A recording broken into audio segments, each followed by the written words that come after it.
Hi guys, Tim Gillette, Rockstar Life Coach. I'm coming to you today from my park again in Plano.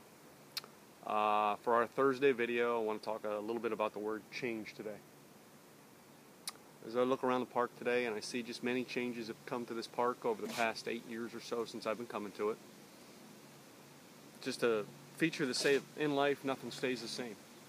Change is going to happen.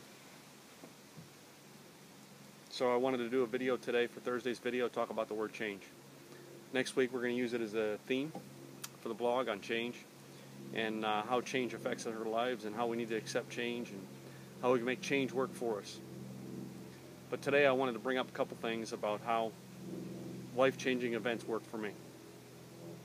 I've told the story about how my father, when he came home from work one night, I watched him get laid off again, and it gave me a changing thing that I wanted to be an entrepreneur.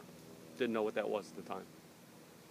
I talk about how I wanted to be a rock star because of the fact that what a Sunday school teacher taught me, and it wasn't until later in life that I realized that. I talk about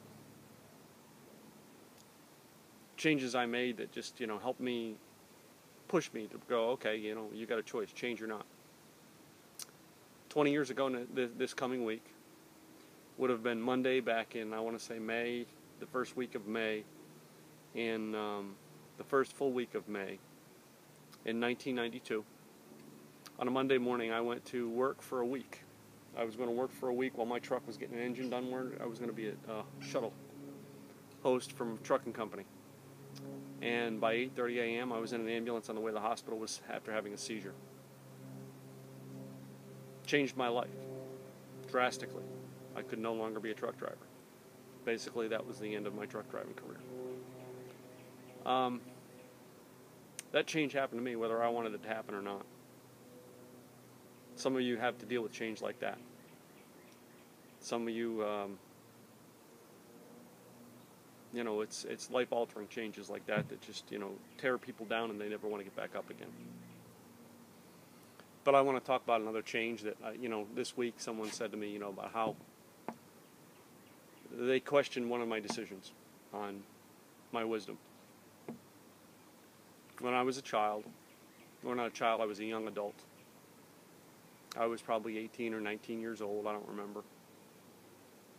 And I remember the story I'd heard time and time again of Solomon becoming king of Israel and God saying, Solomon, just tell me one request you want and I'll grant it. And Solomon said, give me wisdom. And he was maybe 16 to 18 years old, I don't know.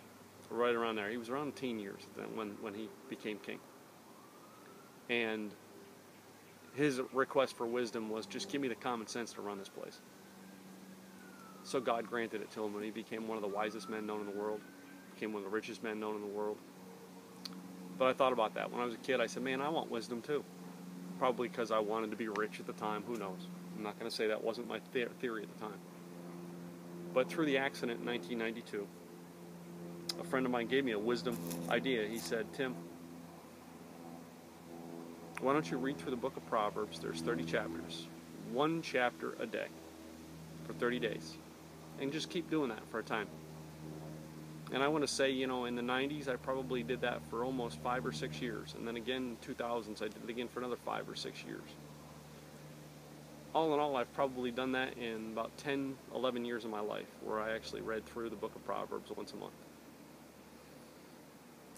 Now, you go back in time and go, man, weren't making wise decisions back then. No.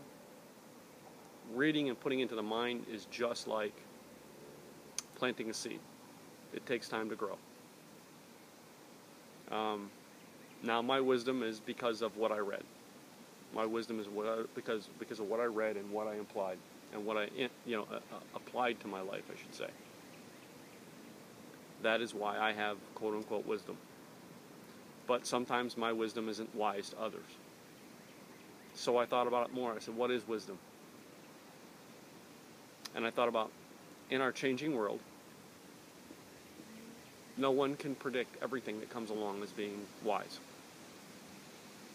So in our changing world, sometimes we have to make quick decisions.